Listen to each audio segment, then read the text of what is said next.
I think we're ready to get started. I'll call the meeting to order. Thank you for being here for the pre-meeting.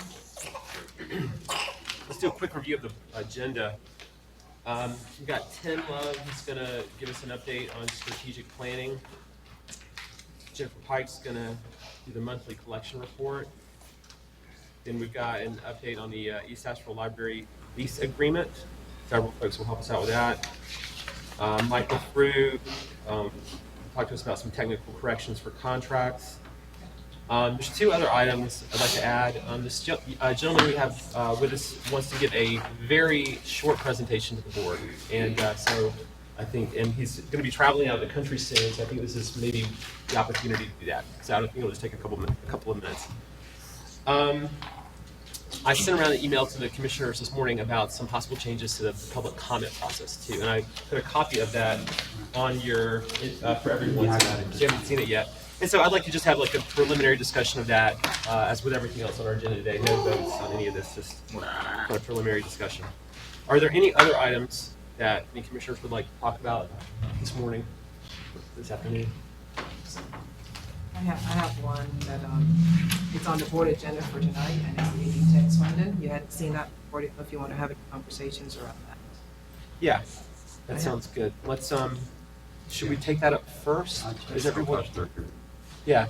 Yes. And again, we're going to talk about that again tonight as part of the the regular agenda with possible decision making on that. But let's have just a preliminary discussion tonight. Let's see if folks have any questions. Okay, and we'll take that up first. If that's okay.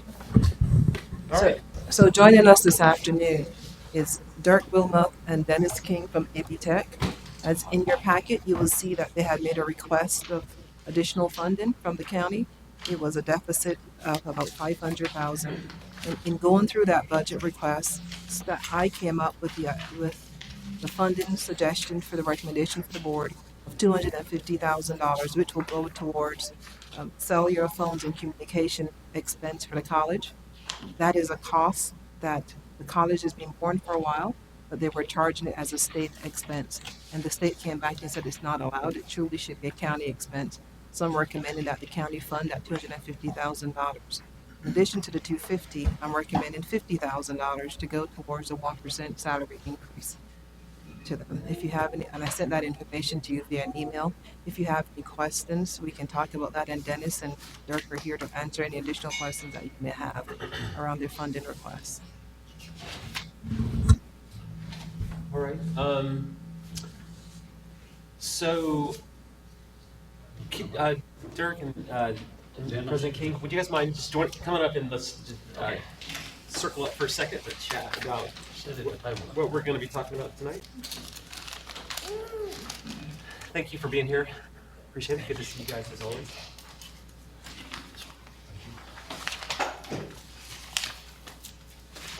Does he vote? She's telling us what to do. She. Did I get the gender wrong? It's all good. It's all I am good. so sorry. It's all good. She's got a twin brother, so it happens all the time. So I guess I'll tee it off. So the staff, county manager has a recommendation for possible additional funding levels. So could you share with us kind of your current perspective on? I know you've been looking at different options for how to address the gap. So with the recommendation from the county manager that the commission has received, what's your updated thinking on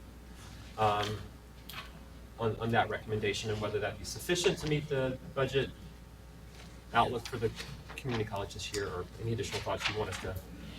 Let me start by saying that I regret the press coverage, but I think there's not a person here at the county that doesn't understand that we don't control the press. And they were at our Board of Trustees meeting last Monday when the county manager's agreement to the $300,000 and our work on adding another $200,000 in cuts had been made. That had not been made by that time, and so we were still reflecting a $500,000 deficit at that time. I spoke at the time, and I really regret not realizing that the press was in the room. And I mentioned a couple of pretty draconian ideas about eliminating the police force at nighttime, about perhaps some layoffs. Had I known that the press was there and I thought about that, I never would have said anything. The bottom line is that since then, the county manager has come up with the $300,000 number that she mentioned, and we have come up with about another $240,000 worth of savings, so that with this action, with the action that the county manager is recommending, we will be able to say tomorrow morning that we have balanced the budget. So I'm hearing two different numbers, 300 and 250. Is the number 300 or is it 250 that you need?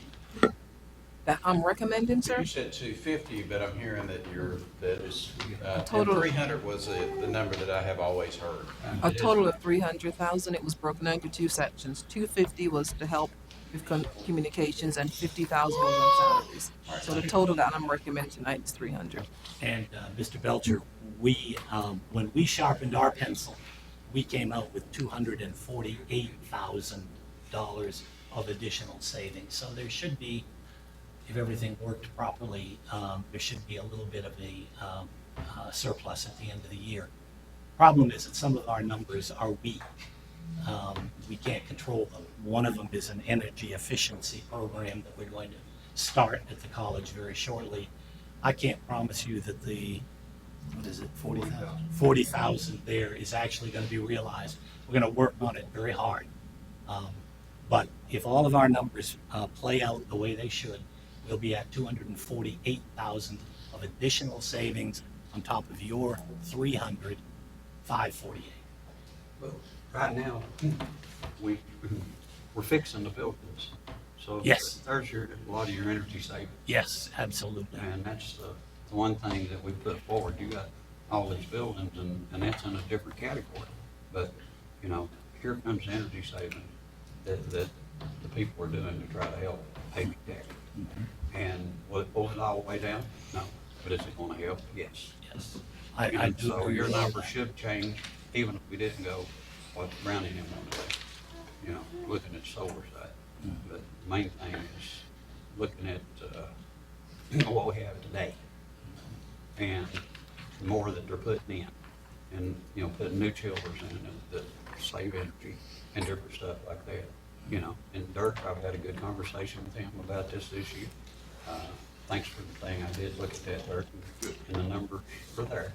The biggest deal is the Buncombe campus, and that's our big draw. And I don't know. All accurate, all accurate. Huh? I said everything you're saying is accurate. The Inca campus is a very big draw on electricity. But one thing that I really want in that picture, I would like to see how much rent we're receiving, how much we're basically the beer deal and whatever else the college is doing there is taken in compared to what the light bill and stuff is. Is it covered? The $500,000 worth of water and lights and stuff. Did you say the rent? Well, you got that one, what was it, for Food Ventures? Yeah. And so they gotta be renting, or we're just giving it to them. No, they're renting. We did lower their rent in 2014 because the Food Ventures was about ready to go out of business back then, 2014. We lowered their rent, but they are now doing well and they are paying their rent to us. And in addition, every one of the 21, I believe it is, and maybe 23 companies that are incubating there are also paying. And then we have, but the school covers the brewery and there's a machine shop there. Correct. So do we, how many, you know, are we covering it enough with people in the class for the brewery and machine shop to look at them To too? cover the energy costs, I'm not sure I can answer You know, I'm that. just looking at, to help on energy costs, you know. Yeah, we can put together some numbers on what we are making out there, what we're earning from rent, and the cost of energy, and then the rest of it is borne by the college. Yeah, well, I thought Yeah, was, we'll be glad. there's other things that we talked about, me being part of the board, which I'm fine with that, but looking at that yesterday, it was a surprise, but not a big surprise. Because I'd already talked to people understanding that the old research building is one that really burns energy. If I could address one position which is on our savings list here, and we have two vacant positions that the county pays for. One is our assistant in the HVAC area. So we have two HVAC people who keep the systems up, preventative maintenance. It so happens that both of those one of those 8 HVAC positions is vacant right now. And as part of the savings that I just mentioned to you, the 248, we're not intending on filling that position this year. That's going to have a negative impact on how much preventative maintenance we can do, because we're down to one HVAC person. So I just point that out to you. There are ramifications of the decisions that we're making.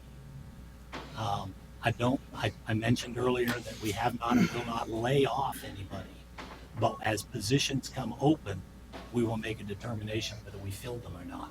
Well, and Dennis and Dirk, if classes pick up with, students, and the numbers pick up, that gives you more money to be able to look at other things. It does, but you got to remember, we always talk about silos being a bad thing.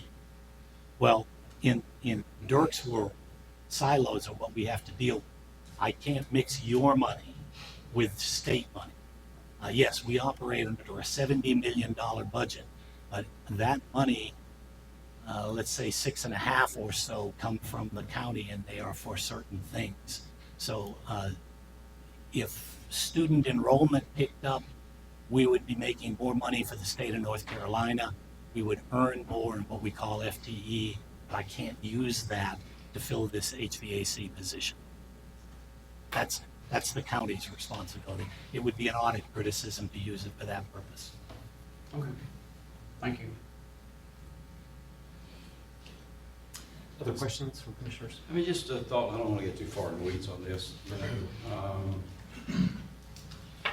If you have to have a second HVAC position, just because it's empty doesn't mean you don't necessarily push that default button and say, hey, there's our savings. And so I don't want to get too far in the weeds on that. I just want to challenge you on that if you have to have that, for the efficiencies, you have to have that, Well, let's I follow wouldn't be that. afraid to come back. Yeah. That's what I'm saying, or figure out another way. A lot of times if this spot's empty, the easy decision is just not to fill that spot. Right. Okay, and it may or may not be the right thing to do. I appreciate you looking for those options, but I just, and again, I don't get too far in the weeds on that, I just want to get that out. Let me respond to that. If we have another vacancy, let's say on a groundskeeper in the fall, after we get the leaves picked up and things like that, it may well be that that's where we will transfer this savings, and we'll fill the HVAC position at that time. I have not done away with the position. I've put it on hold. Because maintenance is critical at any Absolutely. facility. Yep. That's what happened. I'm glad. Oh, I'm sorry. I'm glad to hear you say that, because when we talked Friday, the three of us, you mentioned the problem that you have with the HVA systems. 3 that are out, 1 in the new build, which surprised me. But I really am concerned when you start to cut out the HVAC position. That's just going to make matters worse, folks. Yeah. I mean, I don't think that's the way to go, because that is serious. I can tell you in my previous life, when I was over facilities not for a long time, when you start not doing preventative maintenance on the HVAC systems, you're talking about $300,000 or $400,000 a pop. It could be. Yeah. We will put the position on hold as opposed to do away with it. Okay. And as soon as we can find a more appropriate position to cut out, again, I kind of use groundskeeper during the winter, although we do have to move snow. We will fill the HVAC position. It is not done away with. So do you foresee coming back to the board with the energy plan, or with what we might be able to help with, or, I mean, I just changed, two light bulbs in my house this morning, okay? LED bulbs. And the first LED bulb I bought, so my wife bought it, $18 for an outside light. I about had a stroke. Cause I got a zillion lights in the house, you know, I mean, you get a lot of lights in there. I bet I didn't pay $2 a bulb for these LED bulbs, 2 LED 60-watt bulbs. You know, I think they were less than that. And we just finished our, board knows this, but we just finished a new project at a new church sanctuary, 20,000 square foot. I think we have eight units, heat pumps on that building. I think we have 8. We have 1 on our other church. We will pay less operating 8 than we did that 1, simply because of stepping out and investing in it. A lot of people had, was really, afraid of that. Oh my gosh, it's going to be a lot of money. But it'd be interesting to see, as we move forward, what what that looks like. Well, I'm promising you in the cuts that we just mentioned, $40,000 in savings this year. Now I got to figure out how to make that happen. Yeah, And I would rather see. Personally, I don't like. It's just me. I'm not speaking for the board, I'm speaking for myself. I like people having jobs. Yeah, I don't have a problem with positions, as long as positions are properly paid, and as long as there is an opportunity to make sure that the performance is there, and everybody's doing a good job, and there's good communication. I think in particularly a big facility or a big business, which I worked with before, that if you can look at these type of investments, that many times you can keep a lot of the position people that are critical to the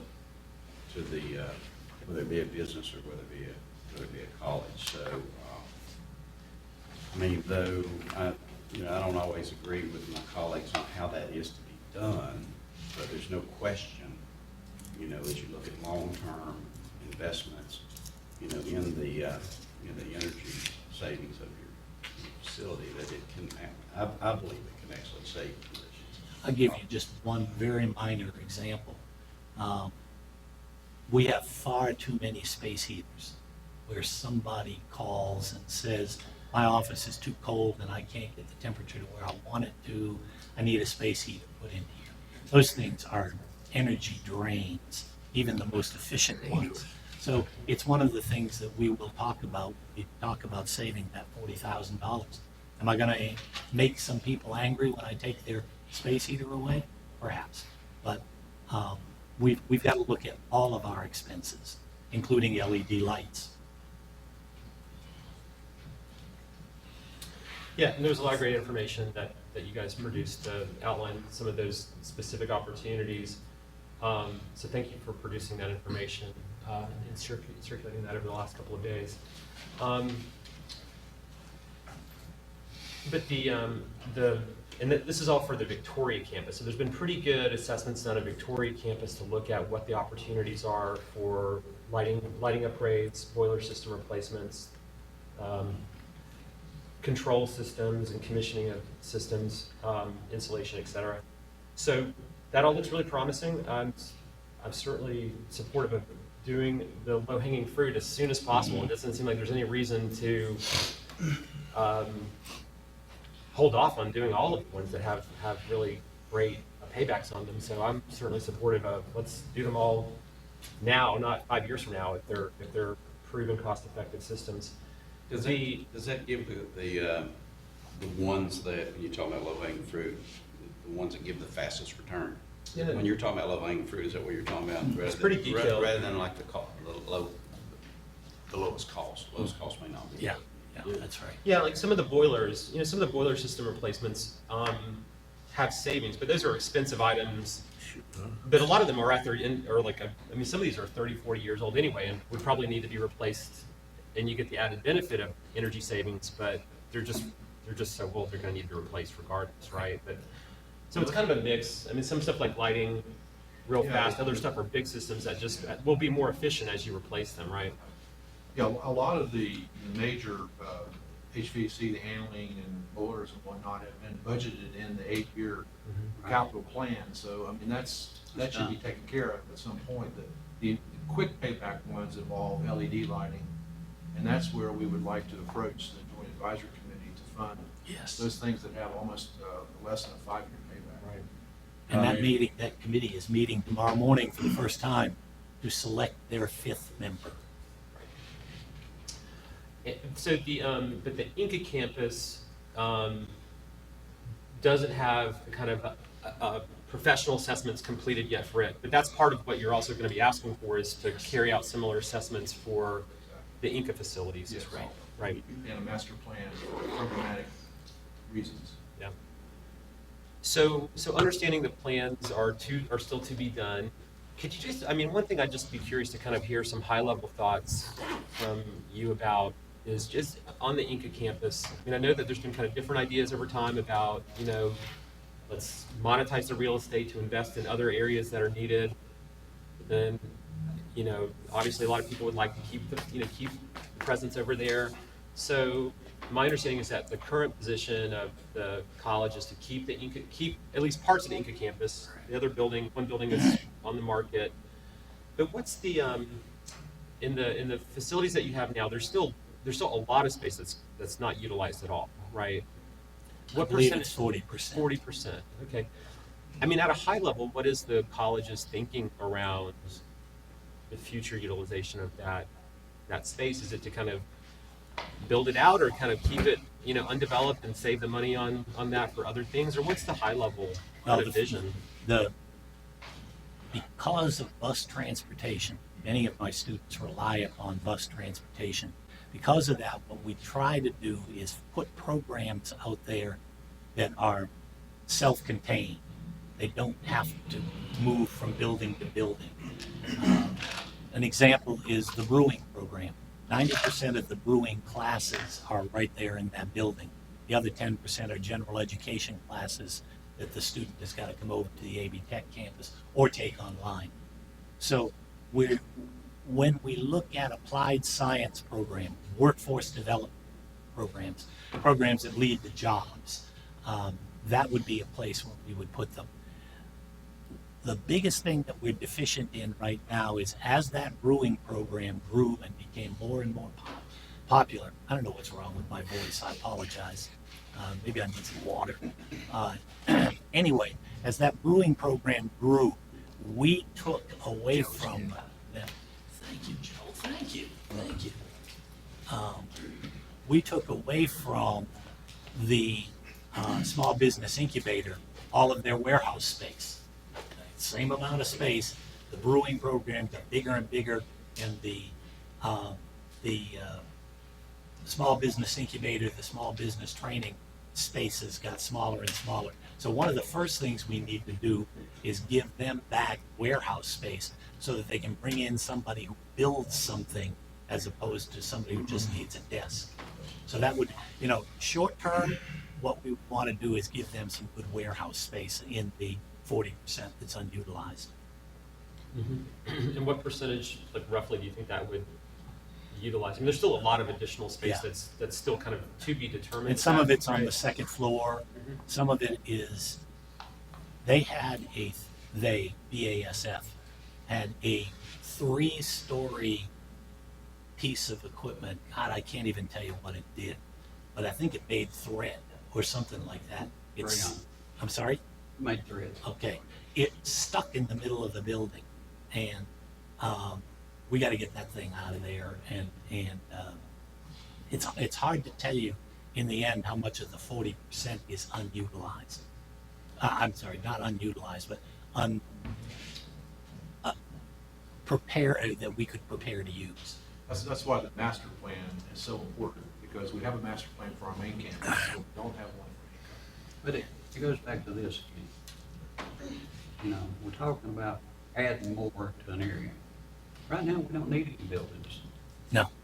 You know, this school is only half full. Your main campus is half full of students, 50%. So, you know, we're talking about the wrong things right now. Let's get it to where you can make stuff work. Then these plans that we're talking, everybody wants a 10, 20, or 50-year plan. The main thing is, let's get what we're going to do tonight to try to get you $300,000 out of the way and try to make this work. Right now, we're pulling energy down by what they're doing as far as money that's going in this next 8 deal. But You know, I don't think that you're hearing from the college any talk right now about building a new building. I understand That's that. basically been stopped quite a while ago, Yeah, I know. quite a few years back. I appreciate what this board is doing with the quarter-cent sales tax money, which is the significant repairs and replacements on the buildings.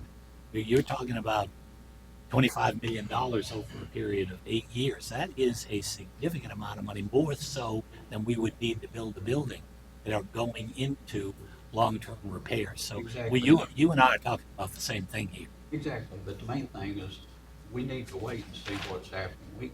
We as a group up here, now, it all can change in the next election, it can change at any time, as far as this group. But the main thing I wanna do is get you to do tonight, get you to where your feet's on the ground. Are they solid? Probably not totally, but at least they'll be closer to solid. And then we'll talk about the energy side of the thing at a different day. So I don't disagree with Commissioner Fryer's comments at all.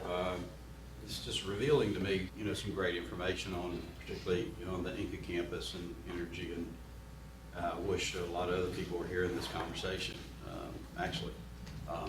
But I don't, you know, when it comes to the Inca campus and you know, that additional utilization of that space, I don't think it requires a 5-year plan, 10-year plan, whatever. I just think it requires some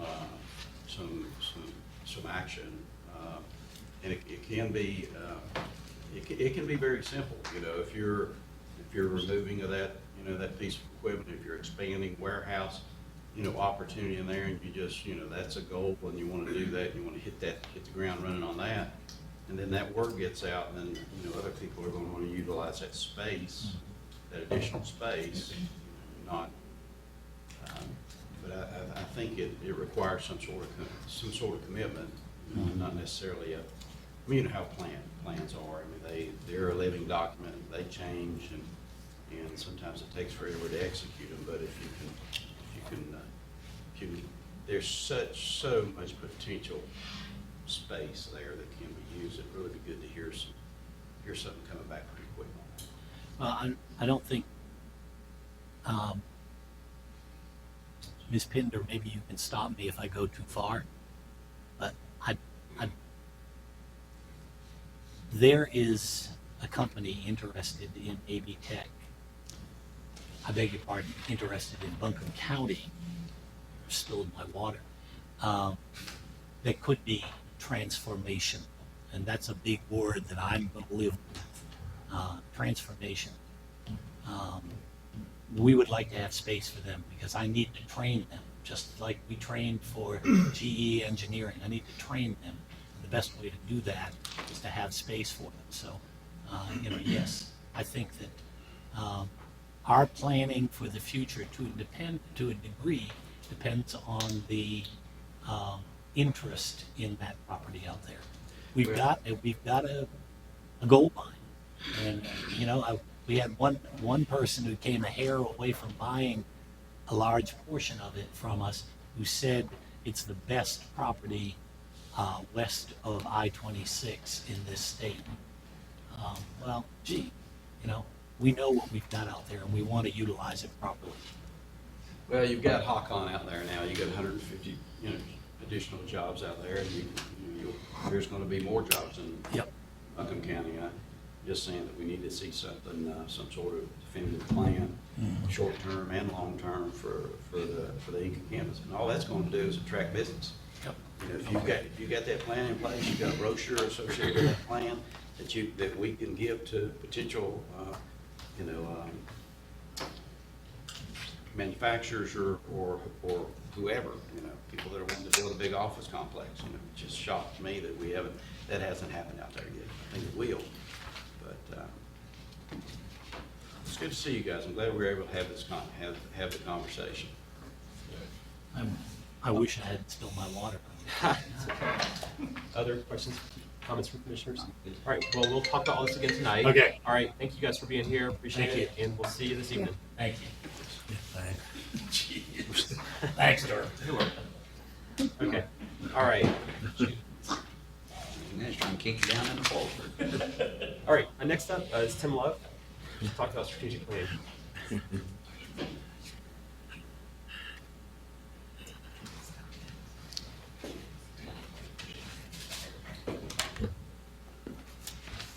Good afternoon, Chairman and Commissioners. Good afternoon. Good afternoon. This computer shorts out and like, As Tim is getting that up, he and I are going to tag team on this presentation this afternoon. So I will let him get started and then I'll jump in at certain points. good deal. So what we wanted to do today was take a few minutes to recap on the strategic planning workshops that y'all participated in last July, last month. From there, we'd also want to talk about next steps. So what are the specific things that we're doing? What's the schedule look like? How are we going to engage employees, but also the public? And definitely looking for feedback from y'all. So in terms of the recap, y'all participated in sessions with Rebecca Ryan, where you did what she was calling the big sort. So you got into two groups and you evaluated specific trends and determined those which you thought were the most high impact and those that were most high certainty. This is kind of a snapshot of those results. And to walk through this, so on this left side here, you have the acronym CFQ. So that's commissioner frequency. Y'all were in two tables, so where commissioner frequency is 2, that means both commissioner tables were unanimous in the trends that they thought were highest impact and highest certainty. Down here at the bottom, where you see a 1, that means 1 out of the 2 tables sort of coalesced around a trend, but both did not. That doesn't mean that you didn't spend time thinking through that trend, you just didn't put it in that top quadrant. On the far right here, we have SFQ, that's staff frequency. So the department heads met and participated in the same exercise that y'all did. They were split into 6 tables. And so where you see a 6, that's where all 6 department head tables rank the trend as high certainty, high impact. Clearly, as we go down, there's color coding to guide us, but the lowest response would be 1 in this particular instance. What we wanted to do is show y'all kind of where you landed first off, but also show you where there's some, alignment with staff as well. So, as an example, the growing jail population. Both commissioner tables rank this as high certainty, high impact, and it was unanimous amongst the staff as well. This is something clearly that we need to consider as we move forward. Another big one where there was a lot of overlap is growing housing costs and supply. So something that we've sort of seen a lot in the newspapers, but sort of felt on our own as well. An area I would draw your attention to, which is growing cybersecurity threats. So one commissioner table ranked this as a high certainty, high impact, but was unanimous among staff. And I think this is interesting just to kind of show us that, from our places where we sit, we see the world slightly differently. No one's wrong, no one's right. I think from a cybersecurity standpoint, that's top of mind for us because, when we see it local governments that are sort of ransomed, we think of it as sort of high certainty, high impact. But just wanted to give you kind of a quick snapshot of some of the areas of overlap, but also some of the areas where there weren't overlap. Are there any quick thoughts on that? Any responses? Still got more to go. Yeah. 28th, I think, coming back, so, That's right. that's where I'm looking to see what they bring back to us. Great. So you also participated in workshops with Donna Warner from the UNC School of Government. The focus there was on values, and the takeaways here, values that were most critical to the board, and then values that the board hope to be known for. Again, you were split into groups and sort of talked amongst yourselves. The values that you deemed to be most critical when we evaluated across all tables were the value of respect, the value of honesty and integrity, and the value of embracing a culture of collaboration. In terms of values that you aspire to be known for, these are direct quotes, but the first is that you would like to be known as restoring public trust through honest and ethical decision making, transparency, fiscal responsibility, impactful policy making, and good governance. A more succinct version of something to be known for was that simply we fixed it, meaning sort of corrected some of the issues of the past. So those are quick recaps. What we've done since then is we've had a few internal conversations with Rebecca Ryan and her team, as well as Donna Warner, and they've provided back to us a very draft sort of summation of, how do these trends, how do these values come together in sort of a single document, single sort of framework that you can look at. Again, this is draft. It's not meant to be something final. We'll get an opportunity for feedback, and we'll walk through that feedback process here in a second. But wanted to turn it over to Albert. Thanks, Tim. And to Commissioner Fryer, you just picked it up for me. You asked, what are they going to come back with? And these were the focus areas that Rebecca put together for us to consider. The focus area of educated and capable community. In that, she created a vision for us to look at.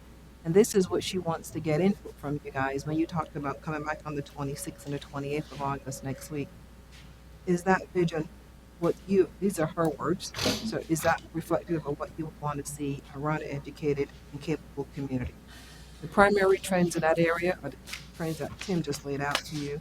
There's a growing racial gap in the educational achievement, affordable quality childcare options falling short, and growing population.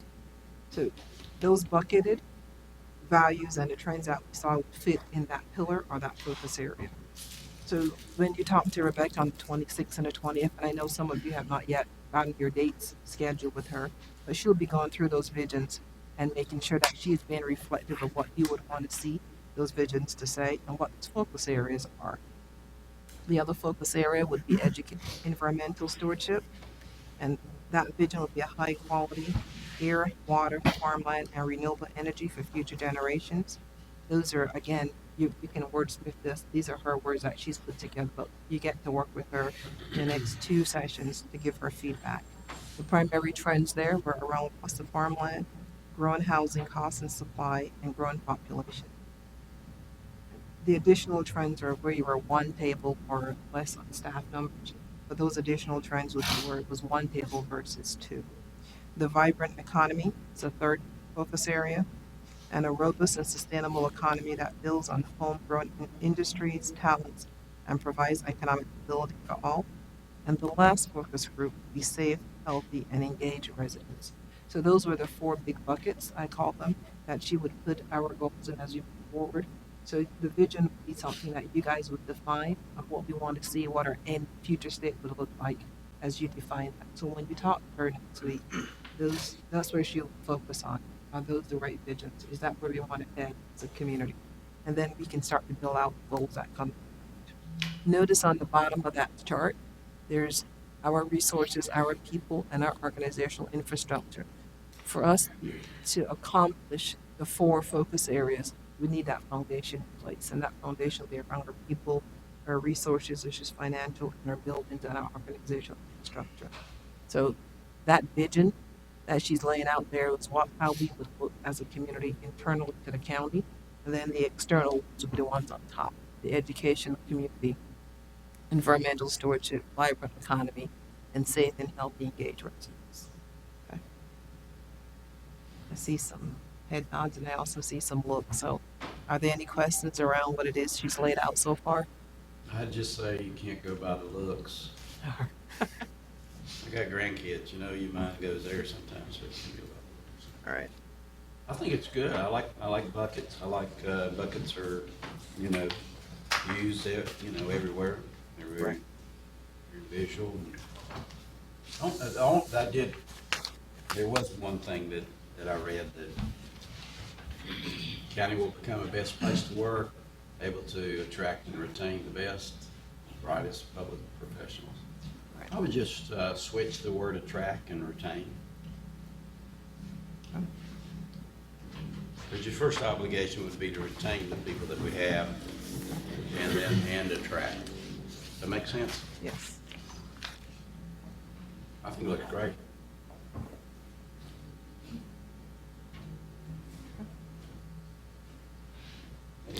Any other comments?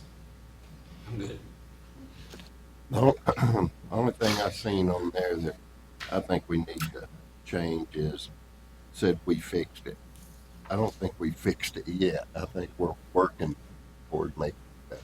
Man, you could say we're fixing it. We're fixing it, but it says we fixed it. So that value, Commissioner, if you'll flip back to that, what do we want to be known for? So when you look back, what have we done? We have fixed it. So that would be your future state. What have we done? So what do we want to be known for? It's not done, it's not fixed. I still believe fixing. Okay. That's just me. That's two of us. But what lifespan would county staff envision the strategic plan having? So 5 years. 5 years? Yes. Okay. So our goal, if you want to fast forward, go to the commissioner feedback quickly. Again, these are the 2 dates. So if you guys haven't signed up, these are the dates that she has available that we can sign up. And these are some of the questions that she'll be discussing with you. Do the focus areas fairly reflect what we discussed? Are the vision statements what we want to see? What is missing? Because this was a 2-day kind of intensive workshop. So have you thought about it? Or what is missing? What focus areas do we need to include that's not included? And what are we utilizing as best practices? When you start looking at it, this is going to be an ambitious plan for us to do. But how do we start seeing what is it that we want to be known for in the future state? But the next slide then, we'll talk a little bit about the next steps, and I'll go to you for the schedule. And this is when you're asking about when would we go live. So walk through the schedule, and now I can talk about, we want to have this live in July of 2020, and it'd be a 2025 plan. That's right. So our next big event, so phone calls with Rebecca next week, followed by a workshop on September 17th. We're working through a couple time slots with you. That would be commissioners and department heads together to sort of provide additional comment on the plan. We're looking at public input and employee input processes, which we'll talk about a little bit more here in a second, but a completed plan in December. The reason that's important is we want to be able to kick off the next budget cycle with this sort of strategic plan providing the guide rails for us. But in addition, we recognize this is kind of an ongoing thing, so that plan is going to need to get filled out, specific action steps that are going to need to occur. That'll occur at time. But the launch being July 2020, to Averill's point.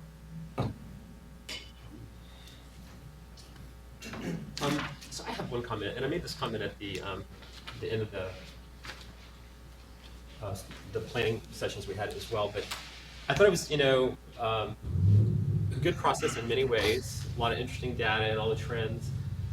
But in some ways, the way the meetings were structured, like whether you believe that the trends that were written down on all the pieces of paper are the most important trends or the right trends, kind of drove the process, right? Because we didn't come up with the trends; they were sort of given to us, and then we sort of, kind of ranked them and provided feedback on them.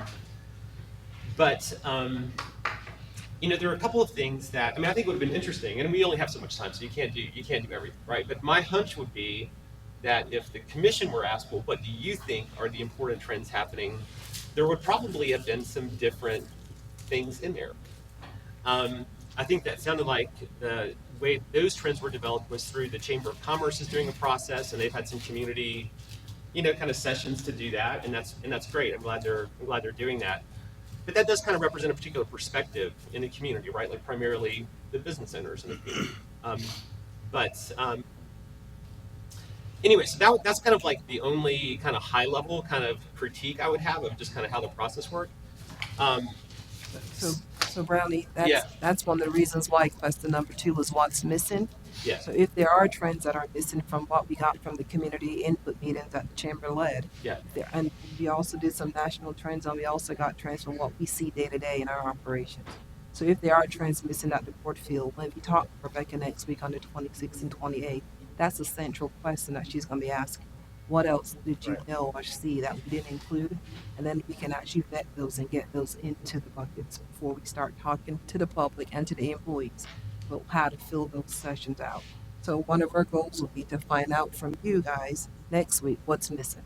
What focus areas and what trends are you seeing that is not yet included or addressed in the focus that she sent back? So if you haven't signed up yet, please sign up so we can get that input. Well, I agree with, what this commission has to say, but I agree with what the staff has to say because they have to run the show.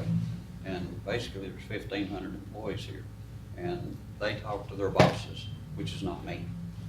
And so I look at it in a different, form. We need to listen to them as much as we need to listen to anybody else. We're just 7 of us. That's a long way, there's almost 70 of them now. And that's, I don't think we can build it as quick as everybody wants to try to build something. I'm probably wrong, but that's my thoughts. But, there's areas that probably was left out. There's areas that probably would need to be in, but it's not up, I look at it as respect of what the people think. And we have staff that have an understanding of what they think the people are needing at the time. And so I want to listen to them as much as I do anybody else. All right, any other comments?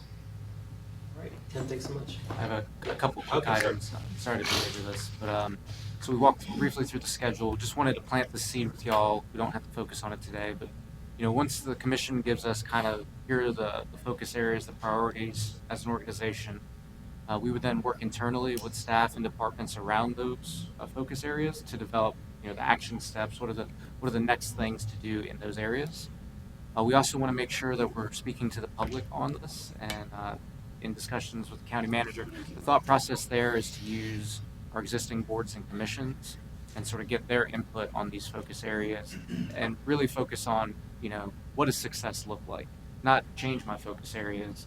Within these focus areas, how do we know that we'll be successful with a population of folks that's already dialed in and interested because they're participating on a board and commission?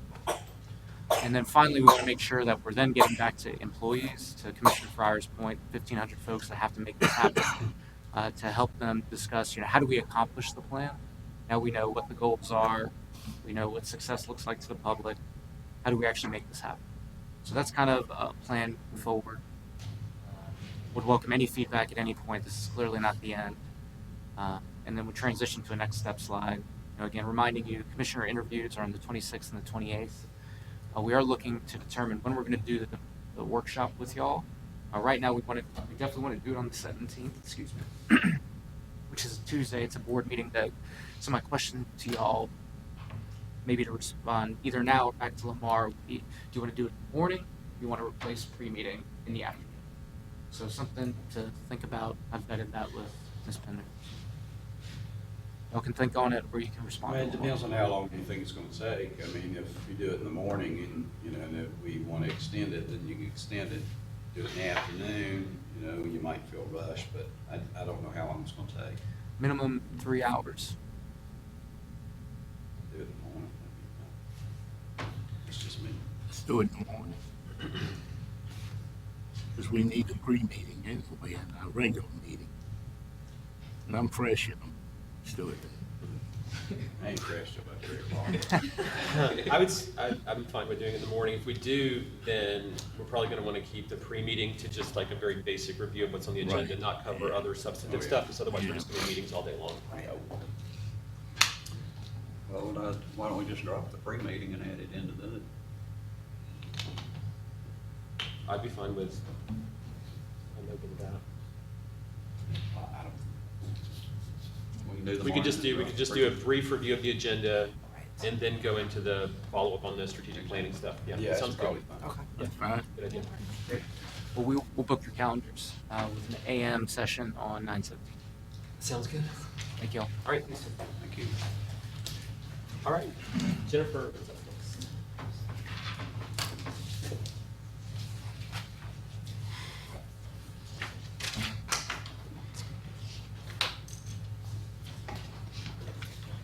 Good afternoon, Chairman, Commissioners. I've just got a brief, couple items to talk to you about this afternoon.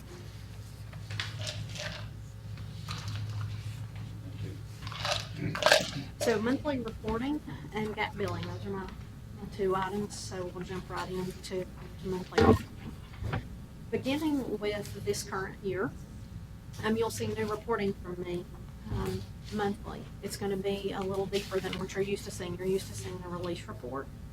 I'm going to go into detail about collections. You have the July report in your packet, and I'd like to walk through a couple details with you on that if I may. So don't be alarmed at the levy for July. Bills were created in August. Keith's team worked very diligently to make sure the values were accurate and bills were created. So what you see before you is collections simply for the month of July, where our focus is still on the previous year. So you see the first table is going to be current year, and that's going to grow as we move through the year. Because you'll see the levy that was billed in August, you'll see that for next month. And then there'll be a subsequent billing in early fall that's going to be for public service and catching up on some personal property. So you'll see an additional increase in the fall. The second table represents what we've collected in July for prior tax years. So there's still an effort to collect on prior years. So you'll notice those two tables. Are there any questions so far on those? The next item that I want to bring your attention to is there's a total represented for the property tax that's been released in the month of July. You're used to seeing the release amounts on a detailed report. We're going to keep those reports within the collections office. That'll be available at any time, but we're giving a summary total for those on this monthly report. There's also a line for refunds processed. So the refunds can be as a result of a reduction to taxable value or overpayments. This is a pretty frequent. Someone will send in more than they owe, or that one spouse may send a check and the second spouse will send another one, so we refund that second payment. Additionally included in that refund amount are registered motor vehicle prorations. If someone sells their vehicle, they've already paid the tax for the year, and we prorate that tax. Are there any questions on the monthly reporting? July will actually be on your regular meeting for September 3rd. But I wanted to give an opportunity to talk through it before then. And Commissioners, moving forward after this, it will be on your consent agenda. It's just a standard report.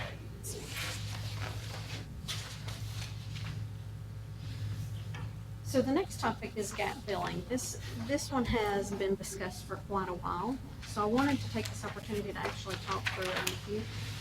Gap billing of property taxes occurs when there are one or more months, a gap, in billed property taxes between the expiration of a vehicle's registration and the renewal of that registration or the issuance of a new registration. So during that gap, that vehicle is unregistered and no taxes have been billed or collected for that gap. So a gap property notice is a property tax bill covering the months between the expiration of the vehicle's registration and the renewal of that registration or the issuance of a new registration. We have not been assessing or billing for that gap, so we're starting that process. So with this new process, I start to think, what do we need to be aware of? This new process will be confusing to taxpayers, and I'd like to explain why. What they need to do.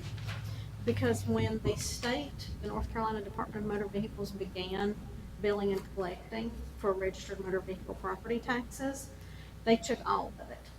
So now that we're going back to say, now you need to pay the county for this portion, for the gap portion, when taxpayers have been used to working with the Department of Motor Vehicles for their registered motor vehicle tax, they're going to create a little bit of confusion. We need to either need to drop the state, we just need to do it ourselves. One or the other. You And don't need the taxpayers don't need to be double billed, period, on a vehicle. And it's not a double bill. they haven't been billed for, because this is a period of time that's not registered. So that's what the county will be billed for, because if it's not registered, it's treated as personal property. So if, for example, if I have a vehicle that I don't drive for 6 months and I turn in the plate, then at the end of that 6 months, I re-register. That 6 months hasn't been taxed in any way. It wasn't taxed as registered, and it wasn't taxed as personal property. So that's what we're going to be billing. Does that help? And the state has told us that we need to do that. They would not do that up. When you go and get registered at the state to get your new tag, the state is not picking up the gap. They have passed that task on to local governments to go Well, I ahead. mean, there's people take the tags off the car and put them in the garage and sell it to somebody else. So they're gonna get gapped in that deal. Too, they're gonna have to pay tax on something that they just put in the garage for sale. It becomes personal property at that point in time. The state says that, yes, that's our job to go do We're that. we're digging ourselves a deep hole through this county. That's all I can say. So also, Digging every dime we can get out of it. the average Buncombe revenue for these bills is very low. Compared to a regular property tax bill that averages around $1,375, these will be very low, which limits the collection remedies that we have available. We do not have a tag block available on these because they weren't registered at the time, so we can't block the tag, which was a remedy that was used historically for registered motor vehicle property tax. The gap notices to taxpayers will be beginning in the next few weeks, so this has come pretty quickly. Are there any other questions I may be able to answer? But what we're talking about here, this is not going to be a big deal, is it? It's It's monetarily, it's not a significant amount, and the county peers that I've talked with, their collection rate is very low on these. Right. The compliance rate for collection or the efforts to collect? The compliance rate. So when counties seek to collect the fees, they don't have a very high percentage of success with that? No, People just ignore it? yes. Okay. And you're basically just saying, so the expectation is that will be the dynamic here as well? I would hope not, but I fear that we would fall in the same line with our other county. Okay. And the trigger for us initiating this is it's state mandate. State mandated. Is Yes. a new change in statute or regulation or something that kicked it to the county. Is it actually mandated, or is it just that if someone's going to do it, it's the county that would do it? And I think it falls back to the county tax collector's oath. I mean, it's in the law, so she has to attempt to comply. What's always confusing is that the Machinery Act for taxes, you have real property, you have personal property, then you have an entirely different beast, which is motor vehicle taxes. That's what the state collects. They don't renew, they throw in the tag, it becomes personal property, and a lot of those are worth under $500, some old beater. There's not a whole lot you can do to force collect it and squeeze it really worth Yeah. use a lot of times, but they're obligated to send out the bill.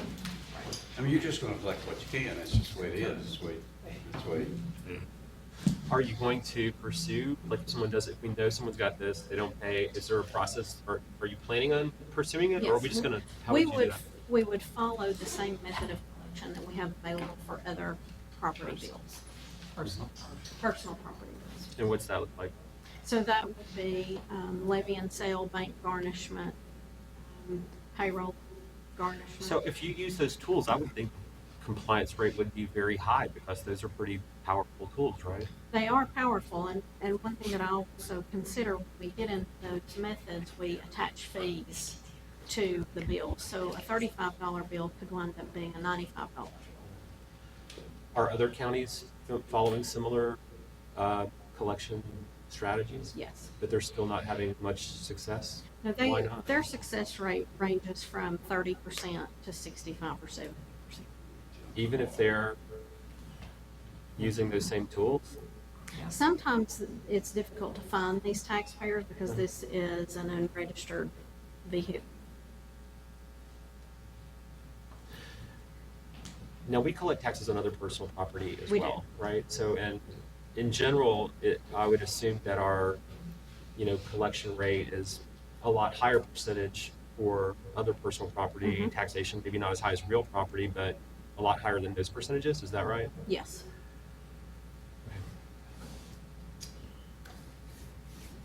Other questions? Okay. Thank you. All right. Jim's the lead. East Asheville Library.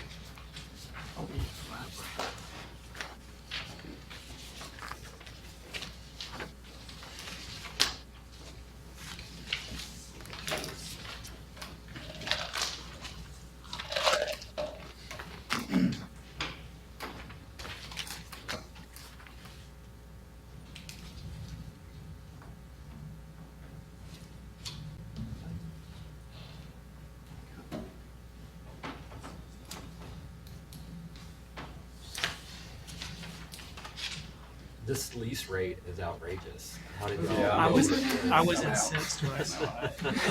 What about 50 cents? Let's start there. I think a dollar will. Good afternoon. Yeah, sorry. I'm here to talk about the East Asheville Library long-term lease. The City Council of Asheville approved the lease that I'm going to talk about today. I'm just going to go over the highlights. As you can see there, the lease fee is $1 per year, and the term leases for 99 years. In exchange for that, the county is responsible for a number of elements. One being the demolition of the existing buildings, excluding the fire station, which will remain on the property. Construction of the new library, of course. The renovation of the existing basketball court, and also the replacement of the existing playground. Also, we will be enhancing the pedestrian crossing at Tunnel Road, and will also be responsible for all repairs and maintenance and care of the leased premises. And to give you, oops, I have a question on the pedestrian crossing. yep, So, would we get any funds from NCDOT for that? I mean, is there not, why would we need to do that? well, from a safety standpoint, it's a treacherous. Talk about, Right. okay, well, let me change. Yeah, that. sorry. Why would we need to pay for it? Why would we need to be the ones? I suppose that would be a mic. The only need for the lease agreement with the city said, taking over the property for that $1 per year. So Right. that was an agreement. So commissioners, we can approach DOT and ask for any funding, but as part of our lease agreement, we're responsible to making sure that there's that pedestrian. So how we fund it is not part of that deal, so we would reach out with Nate and planning and help us to navigate whether or not NCDOT would put the crosswalk in and stripe the crosswalk and put the button you push so you can cross. Yeah, I think they will do that. We've had, Right. Nixon Browning was part of it too, but we had success out Yes, in Candler, having them do that. right. So we would approach them when we get to that part of the funding conversation.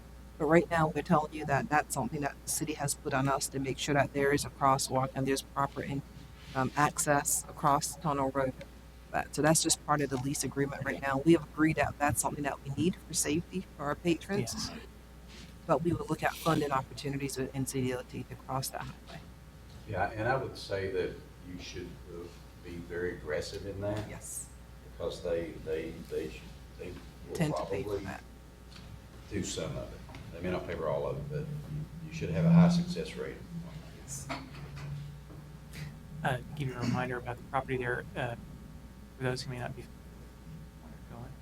going. The leased area will be what's highlighted in red there. Currently, you can see there's the two existing buildings which fall within that, which are the library and also the community center. The fire station, which is there, sort of Tunnel Road, that will remain, as I mentioned. Towards the back of the property, you can see where the existing park is and the basketball courts, and basically the library will shift back towards the rear property.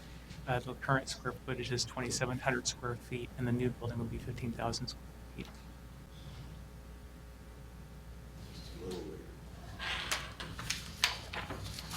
All right. And then the project timeline, just to give you a quick overview of what's coming. The construction documents right now are 95% complete. By the first week of September, they'll be 100% complete. September 12th, the bids will be issued, and they'll be due back in October. That's when we'll get our final cost estimate. And then the construction is anticipated to be 10 to 12 months, which will run from October, end of October to October 2020. Great. All right. Thank you for the update. Thank you. Sounds positive. All right, Mr. Frew, technical corrections for contracts. Yeah, let me just try to do this verbally, because every time I try to write it down, it gets kind of weedy, but it's really not that complicated. What we have is this board passed the procurement manual in November of 2018. That procurement manual is made up of several documents: the procurement policy, contracts policy, procurement cards, meals, meetings, gift cards, travel, and surplus. So the procurement policy clearly and unequivocally delegates from this board to the county manager or her designee the authority for entering into contracts and agreements for supplies, service agreements, HVAC, all that sort of stuff, everything that the board approves through the budget cycle. In the next section, the contracts policy, there's a discrepancy which seems to hinder, and I might just, it's my fault for being a little bit more anal in this respect than need be, but it says that the county manager can do this, delegate via the budget ordinance, but we don't do that. So we would just suppose as a technical correction for this board to take up at the next agenda to modify the contract policy to say, as set forth, the county manager has that authority as set forth in the procurement policy, and just strike that language, and that should fix it all. It in no way changes the board's authority, which you cannot delegate or which you have retained. Things like your legislative duties, formal contracts for over $500,000 have to come to the board. Many Brooks Act materials, certain amounts over $90,000 have to come to the board. Real estate, economic development has to go to the board. You can't delegate it. So we're just asking for that technical correction.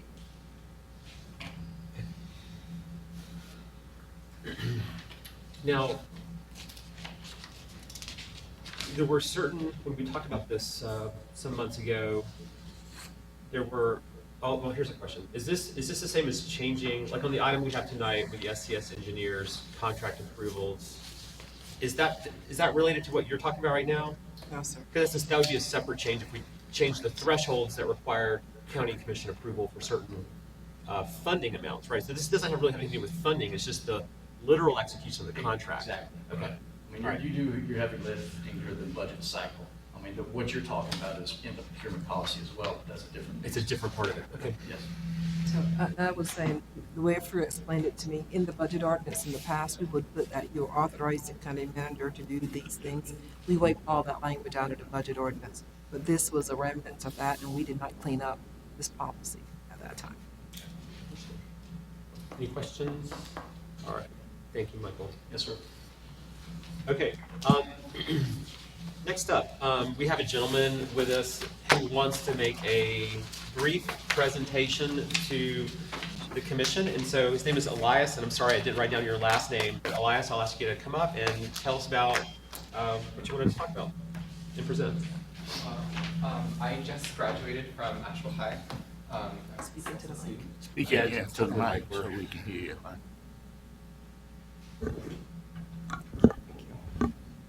I just graduated from Asheville High. I was a student at SILSA, and I was also dual enrolled in AB Tech, and I also grew up playing at the East Asheville Library Playground, so All right. kind of relevant things.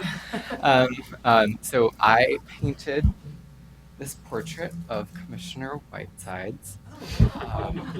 Well, there you go. Wow. This was part of my Art 4 honors concentration for my final project. I wanted Hold that up, to... person. Hold it up. That's amazing. That's really good. Just get my answer, man. That's cool, man. Wow.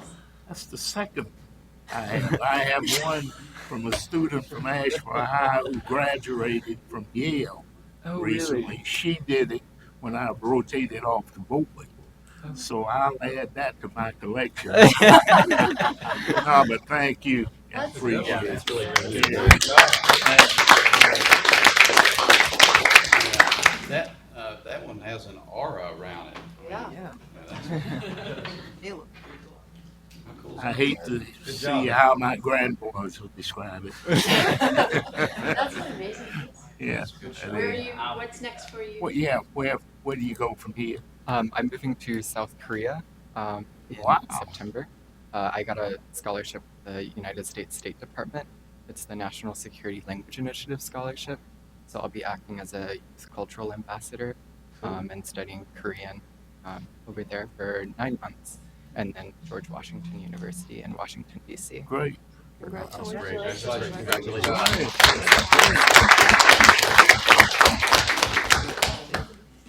Elias received his Eagle Scout Award, and we recognized him a Right. couple months ago. That's right. We Yeah. were at Eagle Scout Yeah. Awards. That's right. I was at that. Yeah. Yeah. That's amazing. All right, thank you so much. We really Yeah, I appreciate had to it. get it framed.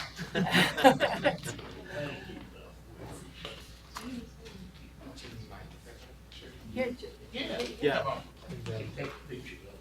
have your phone.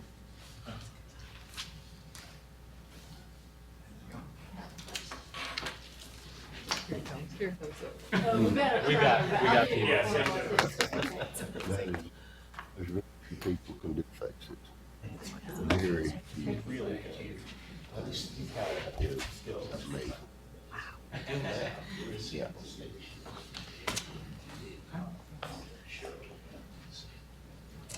Thank you.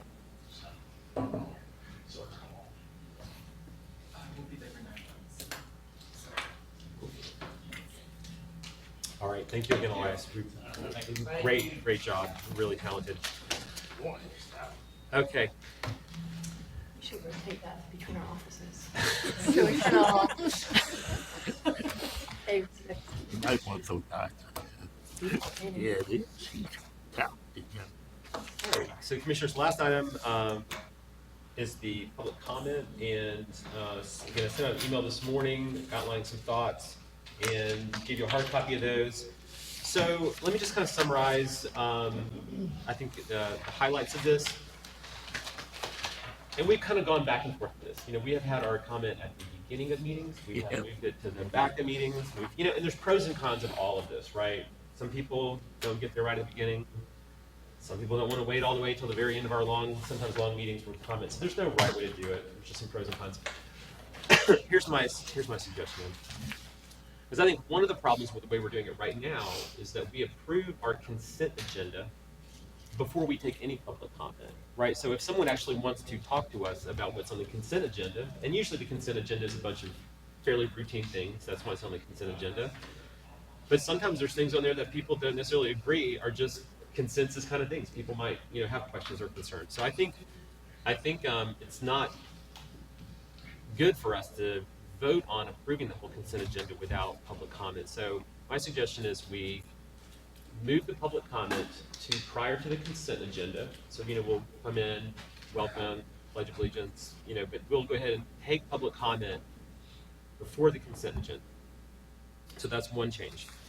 The other thing is that, and for every public hearing that we schedule, we're required to take public comment on all public hearings. So all public hearings will have public comment. But my suggestion is that basically moving the public comment to the beginning of the session, we would ask people to comment on any items, except for items that have public hearings. We'd ask for them to go ahead and comment on any items on the agenda at that meeting, but not take separate comment on non-public hearing items during the meeting. The one other kind of change, which staff suggested, was that we also have a sign-in sheet, because sometimes I think people don't always clearly articulate their name, and it's hard for staff to capture that in the minutes. So having a sign-in sheet would help, just that we record correctly who is there. So we have a sign-in sheet. We would take people in the order that they sign in. But then once we've gone through the list, we would also just ask, is there anybody else who wants to comment? Just so we make sure we capture, we give everyone a chance who wants to talk to us. So anyway, that's a summary of the ideas. So wanted to just kind of sort of socialize it here and hear any thoughts. And, if we are going to consider this, we'll obviously talk about it again when we do that. So this has been a moving, we've moved this several times. Didn't it start at the front? Yes, it started at the front, but not before the consent agenda. I don't think we've ever done it so that we actually allowed people to comment on the It consent. wasn't before the consent agenda. No, we've Right. always approved the consent agenda, and then we took public comment. So we've never done it such that people can weigh in on the consent So agenda. did somebody mention this to you? Is this just? No, I something mean, I've you're just been kind of thinking about it and driving kind of, down the road and thought about it? basically, yeah, I'm just kind of real. And, I mean, honestly, I have sometimes just in the meetings, I kind of have become aware, like, we're voting on a consent agenda, and nobody in this room has been able to ask a question or comment on it. I don't think there's been any time where someone has complained about that, which honestly is kind of a sort of a. There's one concern about it. Did somebody raise a concern Yeah, about one. it? I can't remember Yeah. one, but anyway, I've just sort of been aware of it, that we do it that way, and kind of didn't feel right to me. So what's the downside other than, what is the downside of that? I think the downside of doing it at the very beginning is that if there are some items that there's a lot of public interest in, so if the room's, full of people who want to comment on some item, or maybe even a couple of items, and maybe the room's really full, maybe it's one of those nights where we're dealing with some stuff that there's a lot of public interest in, then you need to go through that whole public input process before you get to some other items on the agenda, which may even, for example, the consent agenda, that may be relatively routine, and so the folks who are there for those, and the staff who are there for those kind of routine items, they're gonna have to wait for us to get through the public comment stuff before we take up those items, and then, most of them will probably leave after that. But the flip side of that's also true. If there's people who want to come for public comment, most of the time people have to arrive, they arrive early in the meeting because they never know how long our meetings are going to go. So they have to sit through all that other stuff to wait till the end. So I think it's no net disadvantage, but it's just someone's either waiting till the end or people are waiting more at the beginning to get to the other stuff. I think it's all kind of a wash, honestly.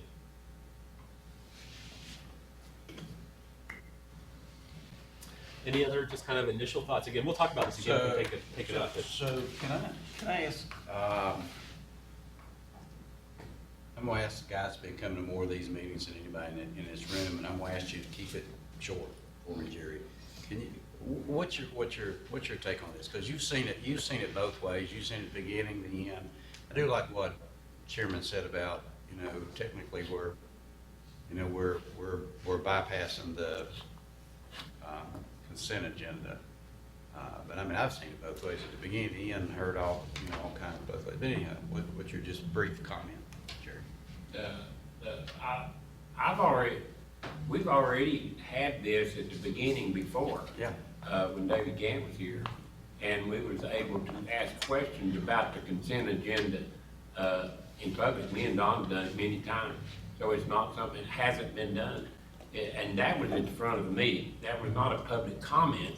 It was just asking a question about this. So, if we had any questions, I take the public comment, at the end of the meeting, it's fine, or at the beginning, either one. So you don't have strong feelings either way? Either way. Okay. All right, well, let's, everyone just think about it. If you have any other thoughts on it, feel free to share between now and when we consider it in the future. One thing that would be helpful, maybe as part of the sign-in sheet or maybe publicly posted somewhere, is just the guidelines around public comment. I get a lot of questions from folks, even folks who comment on a regular basis, like, is it 3 minutes? What's the process through which, I think it's 8 people can cede their time? So maybe if we just had a really accessible, clearer presentation of that information. And we can put that. I know what you could do. You could, we got screens all over that place. You could just pop up at the front, just pop a slide up, that says what public comment is, state your name and where you're from, and you got, 3 minutes. Yellow light comes on, you don't have to, just pop it up there. Or you can tell everybody. All right. Well, thanks. Yeah. I mean, I kind of like to see it at the first. I voted for it to go to them. But now after seeing it, I like it at the first. But one thing to kind of move things along a little bit quicker is take the front 2 rows or the front row over next to the podium, and whenever they're coming in, if you're going to have public comment, come up there and sit. And I know Jerry can't do that because he's filming, but you said anyone that hadn't signed in can still come in. And, you know, sometimes, hey, look how long it takes Jerry and Don to walk up there sometimes, you know. And you're always asking who's next. If you see there's 6 more. We can, with the sign-in sheet, we can go ahead and say, here's gonna be the order of speakers, so, and we can ask people to come to the front. Come. So they're ready, yeah. So they'll know where they're going, so I think that will move along a little faster. Didn't we do that, let's see, didn't we do that at Valley Street? I remember signing in somewhere. I remember Yeah, when we I used to was have a coming and sign-in speaking for housing, I signed in somewhere. I don't remember where it was, I don't remember if it was here. And also, Brownie, I know that this is a tough decision for you when to hit it, but I think it's got to be made clear. Yeah. When that red light, I don't want to be rude, commission don't want to be rude, it's over. Yeah, I think the point's about, let's, try to have some of this stuff written down, so where people are signing in, they can see it, and maybe on the screens too, just to reinforce it, and with some good language in there saying, when the light's red, your time is up, and you need to stop in. We want to make sure everyone has the same amount of time. Brownie will gavel you down. Don't make us go there. Yeah, just because it isn't fair to give some people more time than others. Right. But I like, you know, the writing it down, the putting it on the screen, you know, the adding, you're actually adding, you know, to the decorum of the process, that it's important, you know, we're not just winging it, you know, this is public comment, this is your time, here's the structure, you know, stay within it to be fair, you know, and any visuals that you do is just gonna add I think add credibility to it. All right, very good. Well, hey, thanks for the good discussion. All right, anything else? This was everything that we put on the agenda. Nothing else. I think we're adjourned, and we'll. We are going to have a closed session after the regular meeting, and Michael outlined the 2 topics: it's economic development and lawsuit. Yes. Excuse me, Chairman. Yes, sir. Can I mention something as well? Sure. I sent out an email right before this meeting. I had a request from Cooperative Extension. They're sending a student from 4-H to the North Carolina Association for County Commissioners, and they want to try to get a picture with the board in the chambers right around 4:30, if that's a possibility. So. That sounds good. I've got a call at 4 o'clock. I'm not sure if I'll be able to get there by 4:30, but everyone go, and I'll get there if I can. I'll try to gather you around because they're supposed to be here at 4:30, so they may not be here exactly their time. So okay. I'll gather. I'll probably be able to do that. Yeah, that'd be great. Thank you.